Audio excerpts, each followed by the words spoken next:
직접 이 자리에 나오신 분이든 영상을 통해서 참여하고 계시는 분이든 그 마음속에 여러 가지 상념이 있을 것입니다. 그런 마음을 제1성서의 본문 애가가 어느 정도는 표현해 줄 것이라고 보아 선택했습니다. 애가는 남왕국 유다가 겪은 비운의 경험을 배경으로 지어진 노래책입니다. 책에 실린 5편의 노래는 기원전 6세기 바벨론 제국의 군대에 의해서 도성이 불타고 성전이 무너진 고통의 상황을 그리고 있습니다. 이렇게 자기 땅에서 쫓겨나 낯선 삶으로 내몰린 사람들의 이야기, 그 이야기가 우리가 처한 오늘의 상황과는 같지는 않습니다. 하지만 반세기 동안 정부치고 살던 예배당을 떠나는 우리의 심정이 작지만은 않습니다. 애가에 기록된 애달픈 심정이 먼 느낌만이 아닙니다. 손때 묻은 의자는 잘려서 쌓여있고 믿음을 다짐하며 걸었던 십자가는 다시 떼야 하는 시간이 되었습니다. 이 시간이 주는 의미를 새겨보기 위해서 지난 역사를 잠시 살펴보는 것도 좋겠습니다. 우리 교회가 현재 자리에 교회를 세우기 위해서 대지 114평을 매입한 때는 1967년 4월입니다.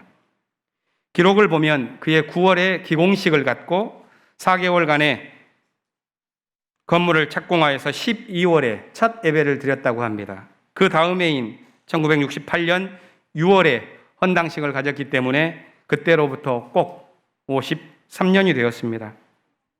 현재 위치로 옮겨오기 위해서 그 이전에 교회의 두 번째 터전이었던 남창동의 대지와 건물을 매각했을 때의 심정, 그 심정은 오늘 우리의 심정과 그렇게 다르지는 않을 것이라고 봅니다.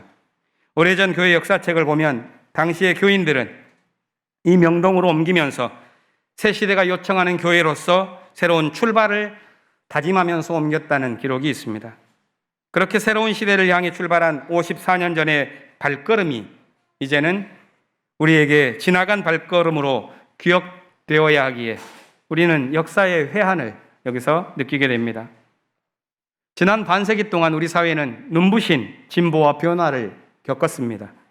정치적으로 보면 당시에는 군사독재적 정권의 폭정이 깊어지고 있어서 우리 사회는 민주주의 수립이라는 역사적 과제를 갖고 있었습니다. 우리 교회는 이 장소에서 그 과제를 비교적 충실하게 감당해 왔습니다. 교회의 사회적 책임뿐만이 아니라 종교 공동체로서 내부적인 개혁 정신과 진취적인 믿음을 추구해온 노력 또한도 우리에게 있었습니다. 부끄럽지 않은 역사였습니다. 하지만 그 모든 것을 가슴에 담고 우리는 이제 더 앞으로 나아가고자 합니다. 명동 예배당에서 퇴거하는 것은 큰 전환을 의미합니다. 광화문에 새로 지을 4번째 예배당에서 우리는 또 다른 시대가 부여하는 새로운 과제를 수행해 나아갈 것입니다. 그것은 크게 보면 3가지 차원의 과제라고 생각합니다. 문명사적으로 본다면 지난 1년 반 동안 우리의 삶을 완전히 뒤바꾸고 말았던 코로나 그 이후의 시대를 어떻게 새로 지어갈 것이냐 하는 과제가 있고, 역사적으로 본다면 포스트 분단 시대의 광활한 상상력을 펼치면서 사회의 전 영역을 진취적으로 밀고 나아가야 할 시대적인 과제를 안고 있습니다. 교회는 매우 초라합니다. 이제는 성장을 기대할 수 없는 미래를 보면서 종교적 수행을 우리의 마음 깊이 뿌리내리지 않으면 안 되는 그런 시대로 들어왔습니다. 정든 예배당이 주는 안정감, 여기에 우리는 머물 수는 없는 상황이 되었습니다. 낯선 광야의 시련과 모험의 시간이 우리 앞에 있습니다. 그것이 애환과 비탄의 시간일 수도 있고 하나님의 구원을 향한 고백과 성숙의 시간일 수도 있습니다. 이런 위태로운 출발을 앞에 두고 함께 생각해 볼 성서 말씀은 에가서에 표현된 믿음입니다. 오늘 본문 3장은 고통의 시간에 표현된 믿음의 고백입니다. 고난의 절정에서 시인이 고백했었던 것은 하나님의 변함없는 사랑과 긍휼입니다. 그는 이렇게 말합니다. 내가 겪은 그 고통, 쓴 쑥과 쓸개즙 같은 그 고난을 잊지 못한다. 잠시도 잊을 수 없으므로 울적한 마음을 가눌 길이 없다. 그러나 마음속으로 곰곰이 생각하며 오히려 희망을 가지는 것은 주님의 한결같은 사랑이 다함이 없고 그 긍휼이 끝이 없기 때문이다. 주님의 사랑과 긍휼이 아침마다 새롭고 주님의 신실이 큽니다. 고난의 시간에도 희망을 품을 수 있는 것은 주님의 사랑과 긍휼이 아침마다 우리를 새롭게 하며 주의 신실하심이 크기 때문이라고 말합니다. 여기에서 하나님의 특성으로 알려진 신실하심은 히브리어로 에무나입니다. 종교철학자 마틴 부버는 이 에무나, 변함없는 신뢰를 뜻하는 이 단어가 성서가 말하는 믿음을 대표하는 언어라고 표현합니다. 하나님이 우리를 향해서 신실하시듯 하나님을 향해 신실한 믿음을 갖고 있다면 우리는 광야에서도 생명의 길을 걸어갈 수 있을 것입니다. 지난 금요일은 한국전쟁 71주년이었습니다. 풍요와 번영의 세계처럼 보이는 우리 사회가 실상은 광야 생활과 같은 고통을 안고 있음을 보여주는 것은 한국전쟁의 여파입니다. 두 세대가 넘는 긴 시간이 흘렀음에도 불구하고 우리 사회는 여전히 이 전쟁의 영향을 완전히 벗어나지 못하고 있습니다. 나라는 분단된 채 서로 증오하며 전쟁의 공포 속에서 살고 있습니다. 이 역사의 질곡을 이겨내고자 하는 헌신적인 노력들이 이 땅에서 많이 있었습니다. 그 가운데 하나가 한국 교회와 미국 교회의 연대와 협력 관계였습니다. 교회가 두 나라 사이에 있는 그 깊은 아픔의 관계를 극복해 보고자 하는 노력이었습니다. 지난 금요일에는 제7차 한미교회 협의회가 있었습니다. 이 모임에 대해서 잠시 말씀드리고자 합니다. 한미교회 협의회는 1970년부터 50년 넘게 이어오고 있는데 처음에는 양국의 민권과 민주화 운동을 서로 지원하는 형태로 시작되었습니다. 하지만 1986년 제4차 협의회 때부터는 미국 교회가 한반도 분단에 대해서 미국이 큰 책임을 갖고 있다는 것을 고백하고 참여하면서 그 다음에 관계는 남과 북의 화해와 평화를 위한 양국 교회의 연대로 깊어졌습니다. 이틀 전에 가진 7차 협의회에서는 4가지 주제가 오늘 우리 시대에 매우 필요한 것이라고 여기고서 양국 정부에 강하게 촉구해 나아가면서 우리의 과제로 삼기로 약속하였습니다. 첫째는 한국전쟁의 종전선언과 평화협정 체결을 위한 협의를 시작하도록 촉구하는 것이요. 둘째는 신뢰 회복을 위해서 상호 군축과 한미 합동 군사훈련을 중단하는 것이요. 세 번째는 대북 제재를 해제해서 인도적 교류와 협력을 재개하고, 넷째로는 미국이 주도하는 동맹체제인 쿼드가 신냉전 체제를 강화하고 한반도 분단을 견고하기 때문에 한국을 여기에 편입시키려는 시도를 중단하도록 촉구하는 것입니다. 이것은 한반도의 평화를 위해서 매우 중요한 사안들입니다. 한국과 미국의 교회가 이렇게 서로 협력하고 연대하는 것은 소중한 일이요, 그리스도인으로서 당연히 힘써야 할 일입니다.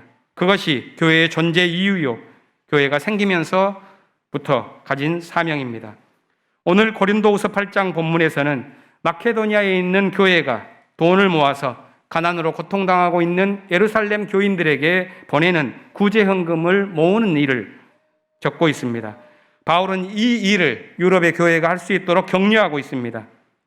약자를 돕기 위해서 연대하는 행위는 언제나 각별한 의미를 지닙니다. 민권의식이 성숙한 오늘날에는 말할 것도 없고 교회가 태동하던 1세기의 사회 상황에서 그런 연대는 더욱 빛나는 의미가 있다고 봅니다. 이런 연대와 협력을 하도록 이끄는 가르침 가운데 기독교 정신이 보유한 위대한 사상이 있습니다. 그것은 그리스도를 향한 믿음입니다. 그 믿음이 잘 표현된 것이 9절입니다. 바울은 구제활동을 독려하면서 이렇게 말합니다. 여러분은 우리 주 예수 그리스도의 은혜를 알고 있습니다. 그리스도께서는 부요하나 여러분을 위해서 가난하게 되셨습니다. 그것은 그의 가난으로 여러분을 부요하게 하시려는 것입니다. 이것은 논리적인 설명이 아닙니다.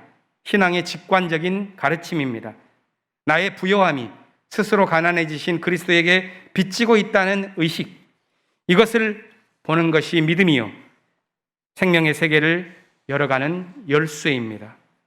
그것은 형식적인 기독교 신앙을 의미하는 것이 아니라 낮은 곳에서 민중의 눈으로 이 역사를 보면은 보이는 것입니다. 힘의 논리로 질주하는 이 세계가 파멸하지 않는 이유, 그것은 그리스도처럼 자기를 가난하게 만들면서 이 세계를 세우고 있는 그리스도를 닮은 사람들이 있기 때문입니다. 바로 그것을 보는 것이 믿음입니다.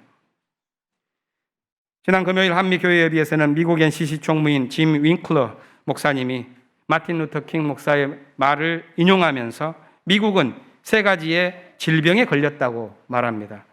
미국이 주도하는 문명에는 따라서 인종주의, 물질주의, 군국주의가 늘 나타나고 있다고 말합니다. 그러나 이것은 기업의 이윤이나 개인의 재산권을 중요하게 여기면서 사람을 경시하는 곳에서는 절대 극복될 수 없는 질병이라고 말합니다. 그런데 이렇게 미국이 주도해온 문명 역시 이제는 기울어서 쇠퇴와 붕괴의 임계점에 도달했다는 것이 교회의 한결같은 인식이었습니다. 그것은 미국의 문제만이 아니라 오늘 우리가 살아가는 우리의 삶에서도 같은 문제입니다. 1세기 마케도니아 교회가 그리스도에게 빚진 마음으로 예루살렘의 성도를 구제하는 일에 나섰듯이 우리도 이 역사에 빚진 마음으로 한반도의 평화를 위해서 더욱 힘써 일하는 교회로 거듭나야 하겠습니다. 한미교회협의회에서 양국 교회가 4가지 행동을 공동으로 수행하자고 약속했는데 그 첫 번째는 정전협정 70주년이 되는 2023년까지 한반도 종전평화 캠페인을 적극적으로 벌여나가기로 한 것입니다. 이 일과 관련해서 기장교회가 먼저 나서기로 다짐했습니다. 올해 9월 교단총회에서는 전국의 1600개 교회가 이 일에 참여하자는 공식적인 결정을 헌의안을 통해서 하게 될 텐데요. 시작되면 우리 교우들도 이 운동에 적극적으로 참여해 주시기를 바랍니다.